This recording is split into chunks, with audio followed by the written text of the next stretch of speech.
বিষয়টা ছিল এরকম যে নারী শিশু নির্যাতন দমন আইনে একজন একটা মামলা করলো, থানায় গেলেন। উনি থানায় যাওয়ার পরে ওনার বক্তব্য অনুযায়ী থানা ওনার মামলাটা গ্রহণ করতে অস্বীকৃতি জানিয়েছেন।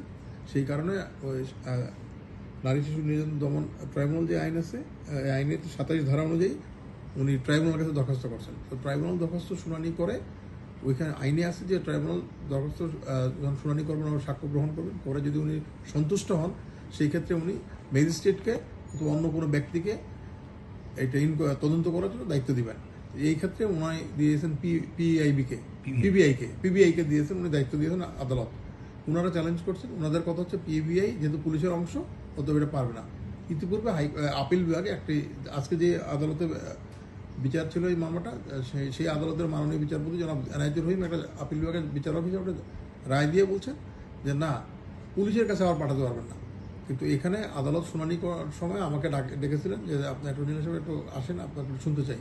তো আমি দেখালাম যে ওইখানে লেখা আছে যে আদালত ম্যাজিস্ট্রেট বা অন্য কোনো ব্যক্তিকে, এবং ব্যক্তিকে 27-এর একেও আছে কোনো ব্যক্তির কথাটা। তো ব্যক্তি হচ্ছে মানে আমি বলছি এই আইনের সাধারণ মিনিং হচ্ছে যে যখন এই আইনটা করা হয় তখন কিন্তু পিবিআইটা ছিল না।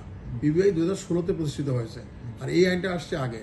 অন্য ব্যক্তিতে পিবিআই আসবে, কারণ ওইখানে থানার পুলিশকে বোঝানো হয়েছে। যেই থানার পুলিশের বিরুদ্ধে উনি অভিযোগ করলেন যে ন্যায় নাই, তাদেরকে বলা হচ্ছে, অন্য কোনো বিষয় না। আর যদিও পিবিআই পুলিশেরই অংশ, কিন্তু তারা একটা স্বাধীন তদন্ত সংস্থা। তারা শুধু তাদের কাজ হচ্ছে তদন্ত করা, অন্য কোনো তাদের কোনো দায়িত্ব নাই। তদন্ত করে আদালতে রিপোর্ট পেশ করে যেই মামলাগুলো তাদের কাছে যাবে। আর ওইখানে দেখেন একটা আছে কথা যে সরকার 27-এর একে দেখবেন সরকার আদেশ দ্বারা নির্দেশিত কোনো ব্যক্তিকে। তো ওইখানে আবার যে আমাদের যে পিবিআই যে রুলস যেটা করা হয়েছে, ওইখানে ওদের শিডিউলে ওদেরকে দায়িত্ব দেওয়া হয়েছে সেকশন 9-এর এটা নারী শিশু নির্যাতন দমন আইনের যে ধারা 9-এর অধীনে যে অপরাধগুলো, ওগুলো তদন্তের ওদের ক্ষমতা আছে ওই আইন অনুযায়ী। সেই ক্ষেত্রে সবকিছু মিলিয়ে পড়লে দেখা যাবে তারা এটা পারে।